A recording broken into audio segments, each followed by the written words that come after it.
April is Farmers Month, and we here at the JIS call on you, our viewers, to buy Jamaican products. In doing so, you're not only getting superior quality, you're also playing your part in building a more prosperous Jamaica.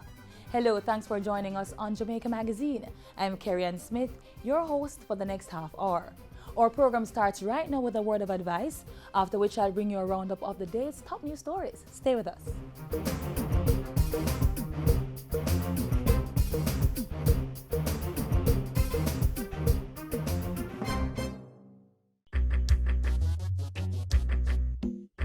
Nutritious food, succulent dishes, superior workmanship, and excellent service.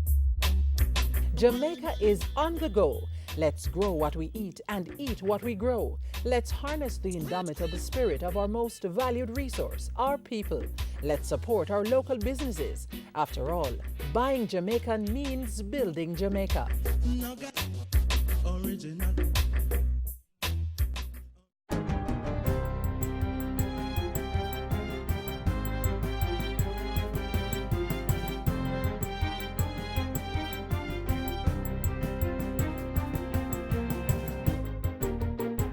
Good day, I'm Kerry-Ann Smith, and this is your JIS News for Monday, April 3.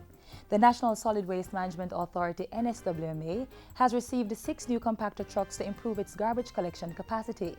The units, valued at $120.36 million, were handed over this morning by local government minister Desmond McKenzie. NSWMA's Executive Director Audley Gordon says Southern Parks and Markets, Western Parks and Markets, and the Northeastern Parks and Markets will receive 2 trucks each to assist their operations. Our data shows us where we are most challenged, and we hope that while this will not solve their problem, it will go a far way to helping to resuscitate the regions and get the garbage collection schedule back on schedule. The trucks are the first of 28, which Minister McKenzie says should be delivered to the NSWMA by the end of September.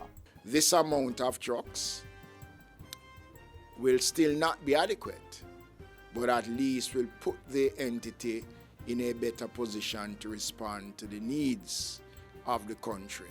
He also announced that the Jamaica Social Investment Fund may be donating another 4 trucks to the Solid Waste Agency. Thousands of sugar workers in Clarendon and St. Catherine are now benefiting from the reopened Money Musk Sugar Factory. Prime Minister Andrew Holness officially reopened the Clarendon-based factory on Friday. While reiterating that government's intervention in the factory's operation was a temporary measure, Mr. Holness said the resulting success could be used as a model to revive the industry. According to the Prime Minister, government's intervention has seen the implementation of effective management of the sugarcane sector's finances, the culture of the people, technology, and energy. Over time, we would love to see the sugar industry being managed in a cooperative way, but being privately run and administered. I know we have the capacity to do it. And this, and I'm going to use the term, Minister, this experiment shows that it can be done. Government must look to leave the long-lasting institutions that will permanently recover this industry and bring it to the heights that we know that it can be. While addressing another function recently, the Prime Minister promised that the development of Falmouth was a priority for his administration. Mr. Holness was speaking at last week's groundbreaking for the 325-room Excellence Oyster Bay Hotel at Blue Waters, Trelawney. He asserted that the issues of public order, cleanliness, and organization, which had been stifling the town's growth, must be addressed. I'm hearing too many complaints, both from the cruise shipping sector of dissatisfaction. They can't go too far, or when they go into town, they have to go back on the ship because the place isn't ready. And I've talked plain and straight. We have to correct that. And I'm going to take a personal interest in ensuring that that is corrected. Justice Minister Delroy Chuck says the National Identification System will be a huge game changer in the fight against crime. The system, for which legislation was recently tabled in Parliament, will assign each Jamaican an identity by biometrics, including fingerprint, eye color, and DNA. Minister Chuck says this will greatly help the police in their investigations. If at a crime scene you find fingerprints, You don't know whose fingerprints they belong to. When you ask the NIDS, National Identification System Headquarters, can you help us? Whose fingerprints are these? The NIDS headquarters will be able to tell you who was there because the fingerprints will be available. The Justice Minister says the national ID system should also be useful in helping banks and other entities to ascertain the true identity of individuals. He insists that persons should not be worried about privacy violation, as the records will be kept secret and will be used only for the intended purpose. Minister Chuck was addressing the recent 40th anniversary celebration of the Jamaica Constabulary Force class of 1977. And finally, Dr. Peter Phillips has officially been appointed as the leader of the parliamentary opposition. He was sworn into office this morning by Governor General Sir Patrick Allen. Dr. Phillips, who is a former cabinet minister and member of parliament for East Central St. Andrew, succeeds former Prime Minister Portia Simpson Miller.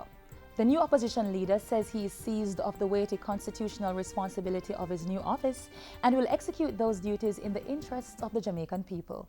And that means that we will be vigorous in defending those needs of the people for good governance, for good laws, for relief from anything that is oppressive or deleterious to their well-being.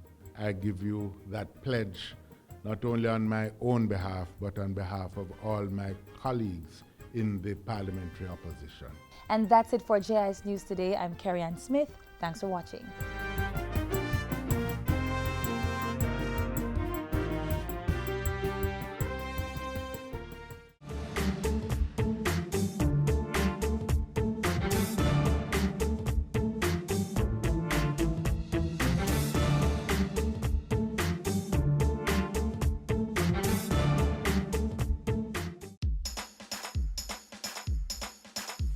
We want a productive Jamaica.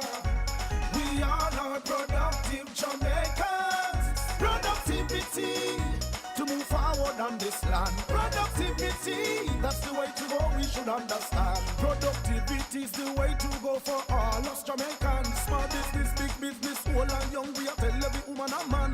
We want growth and prosperity for a better nation with a building plan. So we can build our product and sell our product and put more money in our hand. Our economy can rise to a level and build a better nation. Productivity to move forward on this land. Productivity, that's the way to go, we should understand. Productivity to move forward on this land. Productivity, that's the way to go, we should understand. Productivity. Productivity, pathway to prosperity. A message brought to you by the Jamaica Productivity Center, a department of the Ministry of Labour and Social Security. Catch up on the latest news stories coming out of the Office of the Prime Minister next.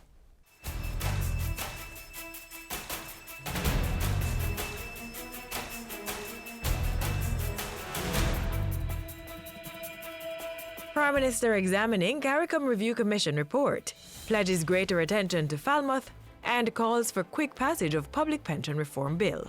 You're watching Jamaica House Weekly. I'm Lorraine Mendez. Government has to look about developing the capacity of the industry to manage itself efficiently and effectively. Prime Minister Andrew Holness speaking as he reopened and toured the Moneymusk Sugar Factory in Clarendon Friday. Government through the Sugar Company of Jamaica Holdings took over management of the factory after its owners had indicated an inability to keep it open.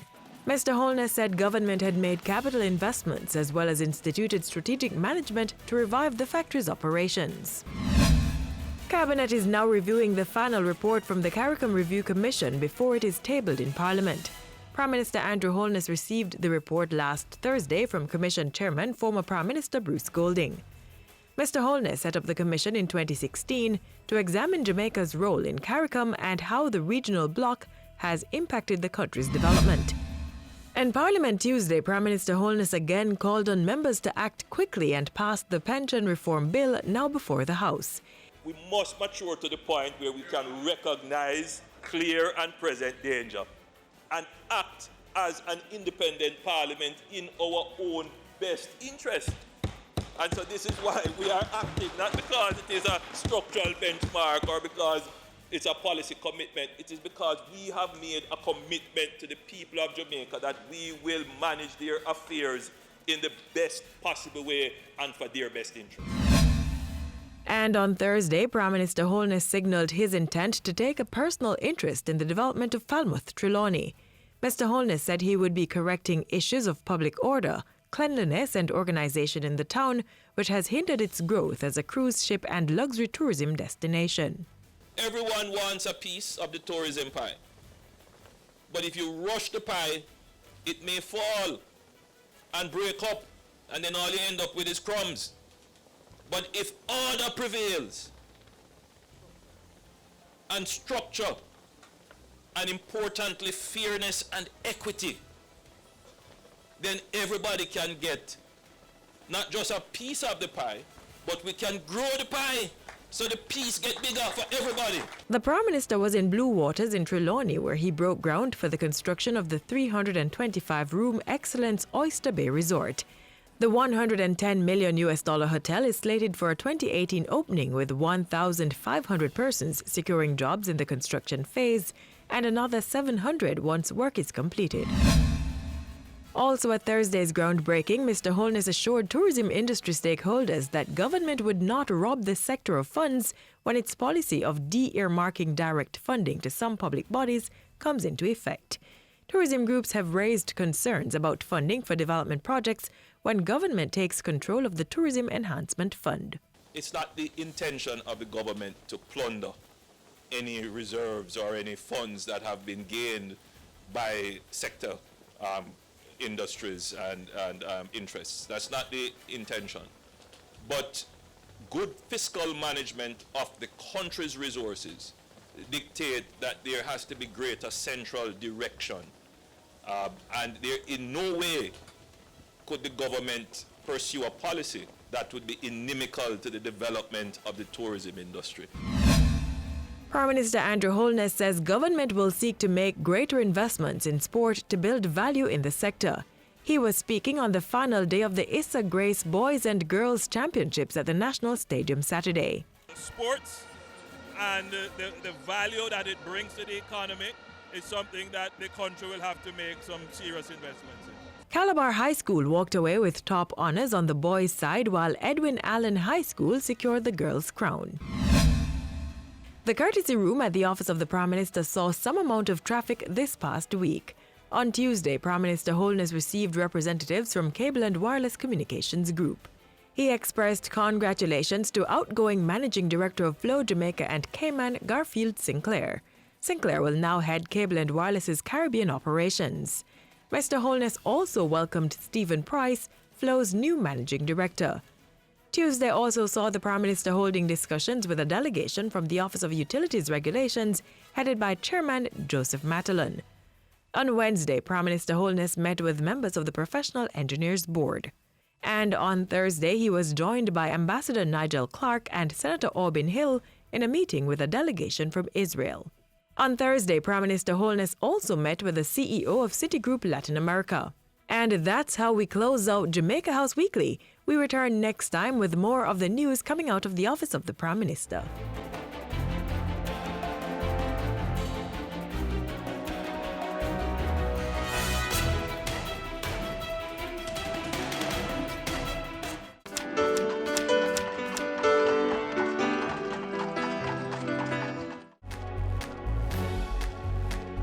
Know your numbers and control the keys to a healthier heart. Know the numbers for your blood pressure, cholesterol level, blood glucose level, and your weight and body mass index.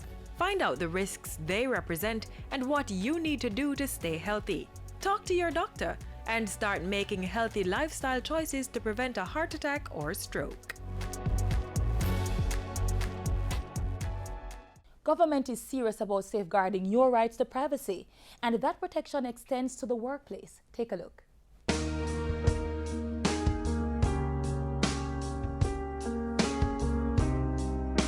The National Workplace Policy on HIV and AIDS was approved by Parliament in July 2010. It is the result of tripartite consultation among the Ministry of Labour and Social Security, representing the government, the Jamaica Employers Federation, which represents employers, and the Jamaica Confederation of Trade Union, representing workers. The tripartite approach by government relates to good labor relations and industrial practices. Jamaica has been a signatory of the International Labour Organization since 1962, and we're signatories to a number of conventions which dictate that in implementing any new policy or laws as it relates to labor, we must adopt a tripartite approach. The policy seeks to assist in the elimination of stigma and discrimination directed at persons infected with and affected by HIV and AIDS, and by extension, encourage equal employment opportunities for this segment of our workforce. By extension, the population not to discriminate against persons infected with and affected by HIV and AIDS. And by discrimination, we include access to occupational health schemes, and so a worker is not to be required to undergo mandatory testing to access group health insurance, for instance.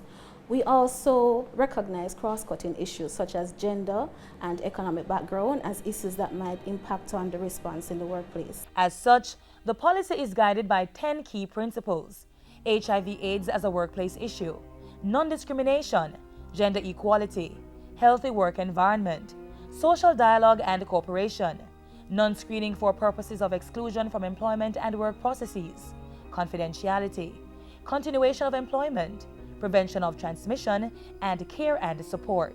This tripartite team has been collaborating with other stakeholders to include non-governmental organizations and other public information channels to educate the public and implement the principles of the policy.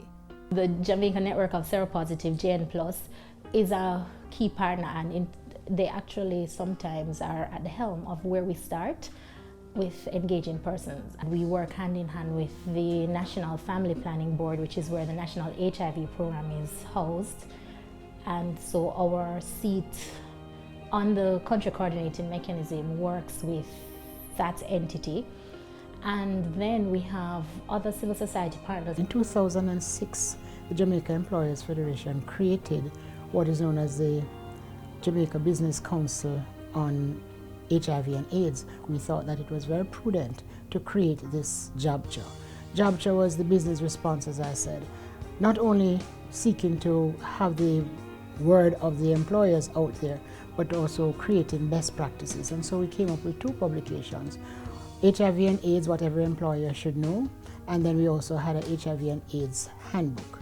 From there, we also worked with the Ministry of Health and the Ministry of Labour. What the Confederation has been doing since 2008, when the Green Paper was being circulated, was to have wide consultation with all the unions across Jamaica. It went as far as regional, where Barbados had workshops and invited the regional heads. In Trinidad, we had workshops where we invited collective bargaining unit officers, where we try to ensure that moving forward in implementation of the collective heads of agreement, that they will put a clause in it to force employers, or to say, make them more accountable and responsible to make sure these policies are implemented in the workplace to protect the workers. The successful implementation of the policy would not have been possible without technical and financial support. The ministry has absorbed some of the costs by implementing the policy in existing training programs. Funding has, however, been supplemented by various national and international entities.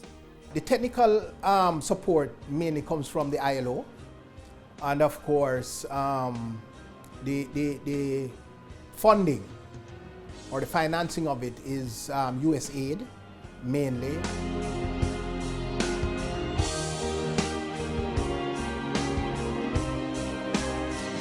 The implementation of the National Workplace Policy is a work in progress. Under the Ministry's Voluntary Compliance Initiative, companies are periodically assessed to ensure they meet the expected requirements. Additionally, the policy is subject to review over a 5-year period by an independent team of the National HIV and STI Program in collaboration with the tripartite team. Sanctions will be outlined for any company that breaches the principles. The enforcement mechanism for ensuring adherence to the principles outlined in the policy will be fully in place when regulations treating with HIV and AIDS are appended to the OSH Act. For the time being, the Ministry of Labour and Social Security encourages employers and workers alike to support the spirit of the policy in good faith in all aspects of the work relationship. Voluntary compliance certificates have been awarded to entities for their demonstrated awareness of HIV and AIDS as a workplace issue, as well as those which have taken steps to address other safety health-related hazards. The VCP will be fully implemented when the OSH Act bill is enacted. The National Workplace Policy on HIV and AIDS is set to transform the working environment across Jamaica, and everyone will need to play a role by engaging the process of change to ensure decent work for all workers. So let's play our part in ensuring the safety and health of our nation's workers, which will impact overall productivity and our economic development agenda. Jamaica's National Workplace Policy on HIV and AIDS, a bold step towards equal rights and sustainable development.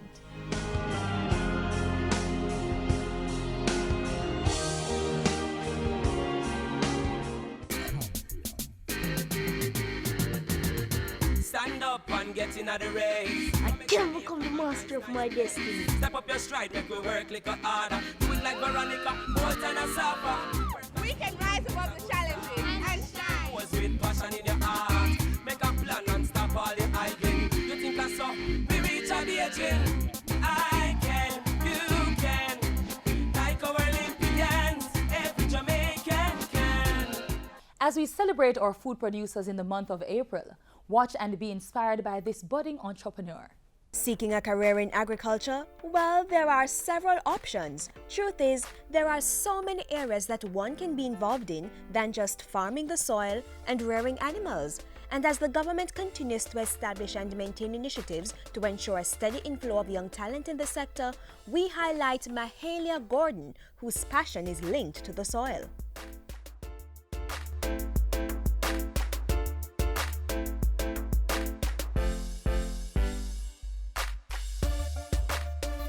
This is my product. This is a natural seasoning and it is called Everybody's Natural Blend.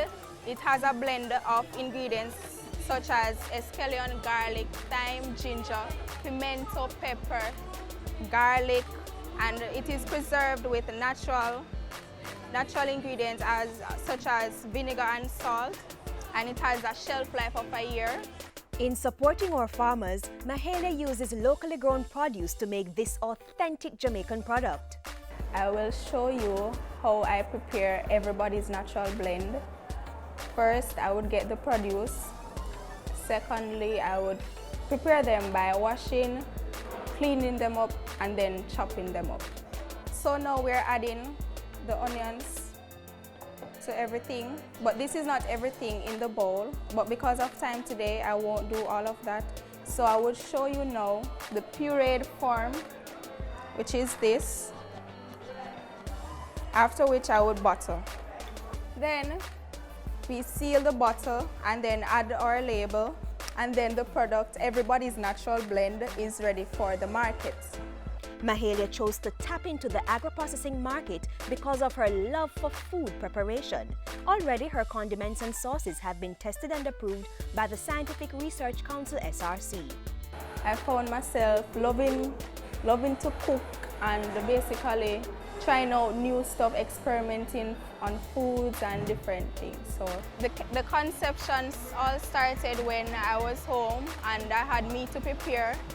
So I wasn't really in the mood to cut up and dice the scallion, the garlic and all of those. So I just decided to do a blend, just blend everything together and just do one blend. And this is a very convenient way for householders, housewives and others to, you know, get one blend in a bottle and just use it to season your meat, your fish or your poultry, just like that. Although she's very business-minded and eager to put Everybody's Natural Blend on the local and international markets, Mahalia finds time to be a normal teenager. Throw the forward now. And stop going like you're cute.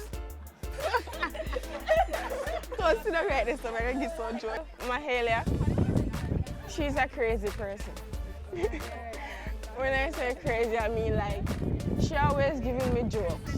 Really and truly, I tend to be in my book at times, but then again, I have to enjoy myself. Well, I'm a fun-loving person, down to earth. I like to listen to music, reading, like to socialize with my peers. Also a foodie, Mahalia is thinking of furthering her education at the University of Technology Jamaica UTech or at the College of Agriculture, Science and Education CASE. Her interest is to explore her creativity in the food industry by creating new products and services. Either of the two institutions will certainly provide the guidance necessary for her to exploit her budding business. A few years from now, I see myself as a big entrepreneur. I'm planning to branch off into hot and spicy.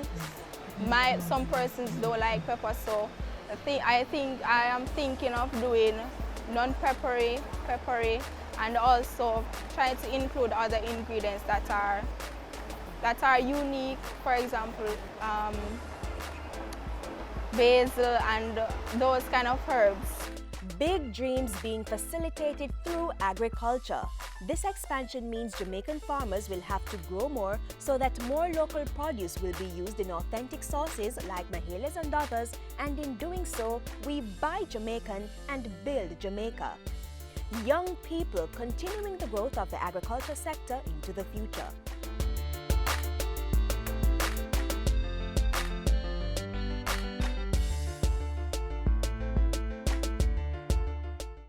Nobody want to plant the corn. Everybody want to read the band.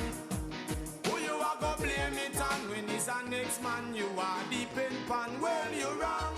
Farmers, let us be serious about predial larceny. It is affecting all of us. If you are aware of incidents of predial larceny, make contact with your local police station or call Crime Stop at 311.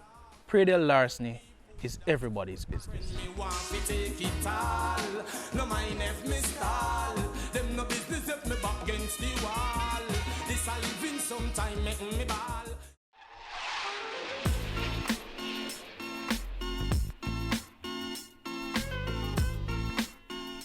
And that's how we draw the curtains down on Jamaica Magazine. We value your feedback, so please continue to send your comments and queries to jamaicamagazine@jis.gov.jm. Want to catch up on this and other JIS programs? Visit our website, jis.gov.jm, or our YouTube page.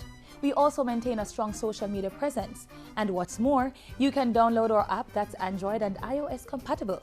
On behalf of the entire team at the JIS, I'm Carrie Ann Smith. Thank you for watching. This has been a production of the Jamaica Information Service, the voice of Jamaica.